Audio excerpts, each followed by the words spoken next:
নরম তুলতুলে ফুটন্ত গরম তেলে বন পাউরুটি বানানো যায়, না দেখলে বিশ্বাসই করতে পারবেন না। বানানো যেমন সহজ আর খেতেও দারুণ লাগে। আর এইভাবে করে যাকে বানিয়ে খাওয়াবেন সে খেয়ে অবাক হয়ে যাবে, এতটা খেতে দারুণ লাগে। নমস্কার বন্ধুরা, প্রতিমা কিচেন ভিলেজ ফুডের নতুন ভিডিওতে সকলকে স্বাগত জানিয়ে আজকে রেসিপিটা শুরু করছি। আর আজকে আমি আপনাদের সঙ্গে শেয়ার করব ফুটন্ত তেলে বন পাউরুটি বানিয়ে দেখাবো। হয়তো শুনে আপনারা অবাক হচ্ছেন কি ফুটন্ত তেলে কিভাবে বন পাউরুটি বানানো সম্ভব। তো ভিডিওটা না দেখলে বিশ্বাসই করতে পারবেন না। আর বন পাউরুটি খাওয়ার জন্য ঘন্টার উপর ঘন্টা বেক করতে হবে না, 10 মিনিটে তৈরি করে খেয়েও নিতে পারবেন। তো চলুন সহজভাবে বানিয়ে দেখাবো। তো কিভাবে বানাচ্ছি বন্ধুরা স্কিপ না করে পুরো ভিডিওটা দেখবেন। আশা করি আজকে রেসিপি দেখতে আপনাদেরকে ভীষণ ভালো লাগবে। আর যে সকল বন্ধুরা এখন পর্যন্ত চ্যানেলে নতুন হয়ে থাকলে প্লিজ চ্যানেলটিকে সাবস্ক্রাইব করে আমার পাশে থাকবেন। আর যারা ফেসবুক পেজটাকে দেখছেন তারা পেজটাকে ফলো করে আমার পাশে থাকবেন। তাহলে বন্ধুরা বন পাউরুটিটা বানানো শুরু করি। বন পাউরুটিটা বানাবার জন্য দেখুন এখানে আমি একটা নিয়েছি গামলা, খেলানো মাখানো সুবিধা হবে। আর এখানে নিয়েছি উষ্ণ গরম দুধ। এইভাবে করে আঙুলটা ডুবাবেন যেন তাপটা সহ্য করতে পারে, উষ্ণ নিতে হবে। তবে আমি এখানে দুধ দিয়ে করছি, আপনারা চাইলে কিন্তু জল দিয়েও করে নিতে পারেন, কিন্তু দুধ দিয়ে করতে গেলে বেশি খেতে ভালো লাগবে। তো এই বাটি মেপে নিয়ে নেব 1 বাটি উষ্ণ দুধ। আপনারা যখন তৈরি করবেন কাপ অথবা বাটি মেপে নেবেন, পরের উপকরণগুলো দিতে সুবিধা হবে। আর এখানে নিয়েছি 3 চামচ চিনি। চিনিটা দেওয়ার কারণে বন পাউরুটিটার টেস্টটা খুব সুন্দর আসবে, খেতে ভালো লাগবে, মিষ্টি মিষ্টি। আর এখানে নিয়েছি ইস্ট, 1 চামচ নিয়ে নেব। আর এই ইস্টটা যে কোনো বড় মুদির দোকানে খোঁজ করবেন, পেয়ে যাবেন। 1 চামচ দিয়ে দেবো, এর থেকে বেশি দিতে যাবেন না। এবার খুব ভালো করে মিশিয়ে নেব। এই 3টি উপকরণ খুব ভালো করে মিশিয়ে নিতে হবে। তো দেখুন 3টি উপকরণ খুব ভালো করে মিশিয়ে নিয়েছি। আর চিনিটা দেখুন পুরাপুরি গলে গিয়েছে। চিনিটা যেন পুরাপুরি গলে যায় সেভাবে কিন্তু ভালো করে মিশিয়ে নিতে হবে। যে বাটি মেপে দুধের পরিমাণটা নিয়েছি ওই বাটি মেপে নিয়েছি 2 বাটি ময়দা।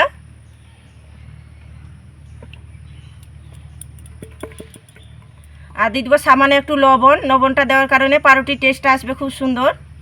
এবার হাত দিয়ে ভালো করে মেখে নেব। আর একটু নরম করে মেখে নিতে হবে।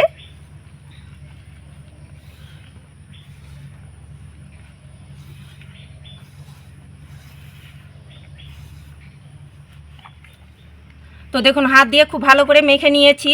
আর একটু নরম করে মেখে নিয়েছি। দেখুন হাতের মধ্যে চিটচিটে যাচ্ছে, সেভাবে কিন্তু একটু নরম করে মেখে নিতে হবে। এবার আমি 1 চামচ সাদা তেল দিয়ে ভালো করে মেখে নেব। এটা মেখে নেওয়ার কারণে দেখবেন ডোটা একদম স্মুথ হয়ে যাবে আর হাতের মধ্যে চিটচিটেও লেগে যাবে না। একটু ঠেসে ঠেসে মেখে নিতে হবে। তো দেখুন সাদা তেলটা দিয়ে খুব ভালো করে ঠেসে ঠেসে মেখে নিয়েছি হাত দিয়ে। আর এখন দেখুন হাতের মধ্যে লেগে যাচ্ছে না, আর একদম ডোটা সফট হয়ে গেছে। উপর দিকটা যেন শুকনো হয়ে না যায় তার জন্য আর একটু সাদা তেল লাগিয়ে নেব। অল্প করে লাগিয়ে নিতে হবে।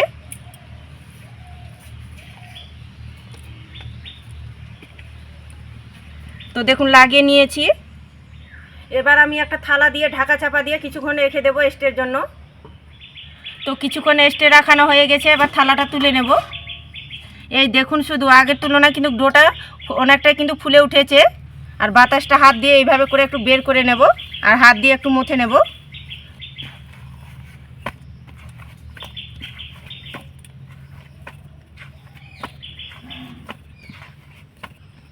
তো হাত দিয়ে মুথে নিয়েছি। এবার লেচি কেটে নেব। লেচিগুলো একটু বড় করে কেটে নেব। আপনারা চাইলে আপনাদের পছন্দ মতো করে কেটে নিতে পারেন। এই সাইজ করে কেটে নেব।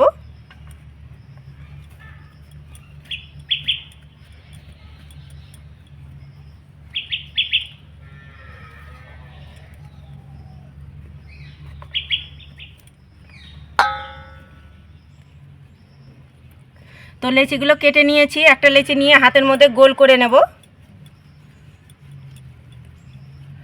দেখুন এইভাবে করে একটু গোলটা করে নিতে হবে, তাহলে সুন্দর করে গোলটা তৈরি হবে। দেখুন এইভাবে করে গোলটা তৈরি করে নিলাম। এখানে আমি একটা খেলানো থালা নিয়েছি। আর থালার মধ্যে একটা সাদা কাগজ দেখুন বসিয়ে দেব। আর চৌকো করে ছোট করে কেটে নিয়েছি। এবার ডোটাকে মাঝখানে কাগজের মধ্যে বসিয়ে দেব। এইভাবে করে সুন্দর করে বসিয়ে দিতে হবে। আর একইভাবে করে তৈরি করে নেব। তো দেখুন একইভাবে করে তৈরি করে নিয়েছি। এদিকে বন পাউরুটিটা ভাজার জন্য কড়াইয়ের মধ্যে সাদা তেল গরম করে নিয়েছি, এবার ভেজে নেব। দেখুন এইভাবে করে কাগজটা ধরে তেলের মধ্যে ছেড়ে দিতে হবে।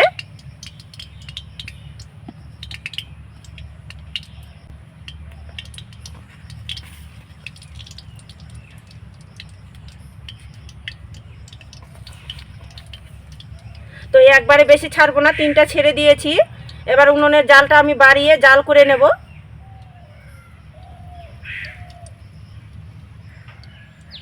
বেশ কিছুক্ষণ আঁচটা বাড়িয়ে আমি জাল করে নিয়েছি। আর হালকা দেখুন নিচের সাইডটার দিকে কালার চলে এসেছে। এর পর্যায়ে উল্টে পাল্টে দেব। দেখুন এইভাবে করে উল্টে দিতে হবে, আর এটা সব ধারে কিন্তু উল্টে পাল্টে দিতে হবে।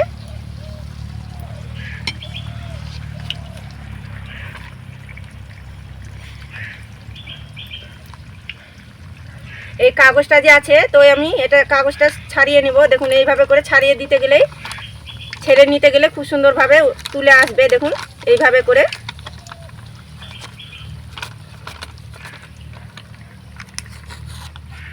দেখুন কত পরিষ্কারভাবে তুলে আসলো কাগজটা।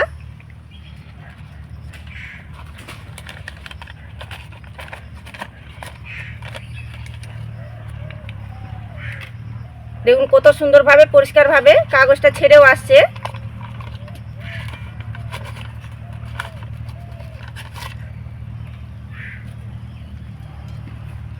আঁচটাকে হালকা আছে ভেজে নেব। জোরে আছে ভাজতে যাবে না, নাহলে ভিতরে কাঁচা থেকে যাবে। তো দেখুন উল্টে পাল্টে ভেজে নিয়েছি, আর ভাজতে কিন্তু বেশিক্ষণ সময় লাগে না। আর এখন দেখুন বন পাউরুটির কালার খুব সুন্দর একটা চলে এসেছে, হয়ে গেছে। তেল ঝরিয়ে তুলে নেব। আর দেখতেও দেখুন কি দারুণ লাগছে, আর বোলের মতো কিন্তু ফুলকো হয়েছে। একটা থালার মধ্যে তুলে নেব।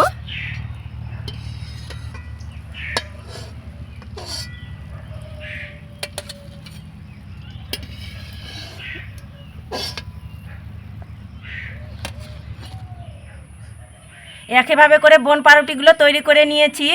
এইভাবে করে তৈরি করে চায়ের সঙ্গে খেতে পারেন গরম গরম, এমনকি দুধ ভিজিয়েও খেতে পারেন দুধের সঙ্গে, দারুণ লাগে খেতে। অনেকে হয়তো ভাবছেন কি তেলের মধ্যে ভেজেছি তার জন্য তেল পরিমাণে ঢুকে গিয়েছে পাউরুটির মধ্যে, কিন্তু মোটেও না। আপনাদেরকে ছিঁড়েও দেখাচ্ছি একটা, কতটা পারফেক্টভাবে হয়েছে দেখুন বন পাউরুটিগুলো। আর দেখতেও দেখুন কি দারুণ লাগছে, আর কালারটা দেখুন কতটা পারফেক্ট এসেছে। ছিঁড়েও দেখাচ্ছি কতটা নরম তুলতুলে সব জালিদার হয়েছে। দেখুন কতটা নরম তুলতুলে সব জালিদার হয়েছে, মুখে দিতেই মিশে যাবে, দারুণ লাগে খেতে। আর দেখুন ভিতরে আপনাদেরকে দেখাচ্ছি, একটুকু দেখুন তেলের পরিমাণটা কিন্তু ঢুকিনি, কতটা পারফেক্ট হয়েছে দেখুন। আর দেখে তো নিশ্চয় বুঝতে পারছেন একটুকু কিন্তু তেল ঢুকবে না। আপনারা না বানিয়ে খেলে বিশ্বাসে করতে পারবেন না। ফুটন্ত তেলে পাউরুটি বানানো যায়, না দেখলে বিশ্বাসে করতে পারবেন না। দেখুন কতটা পারফেক্ট হয়েছে, দুর্দান্ত হয়। আপনারা না বানিয়ে খেলে আবারও বলছি বিশ্বাসে করতে পারবেন না, দারুণ লাগে খেতে। একবার শুধু এইভাবে করে বানিয়ে খেয়ে দেখুন, দোকানের বন পাউরুটি খাওয়া ভুলেই যাবেন। আর দেখলেন তো বন পাউরুটিটা বানানো কত সহজ। তা আপনারা একবার হলেও এইভাবে করে বানিয়ে দেখতে পারেন, খেতে কিন্তু দারুণ লাগে। বাড়ির এমন কেউ বাদ থাকবে না খেতে পছন্দ করবে না। একবার শুধু বানিয়ে খেয়ে দেখুন, দোকানের পাউরুটি খাওয়া ভুলেই যাবেন। আর আজকের আমার পাউরুটি রেসিপিটা কেমন লেগেছে তো অবশ্যই কমেন্ট করে বলবেন। আর ভালো লাগলে একটা লাইক করে বন্ধুদের সঙ্গে ভিডিওটা শেয়ার করবেন। তো ভিডিওটা এখানে শেষ করছি, দেখা হচ্ছে আবার নতুন কোনো রেসিপির সঙ্গে।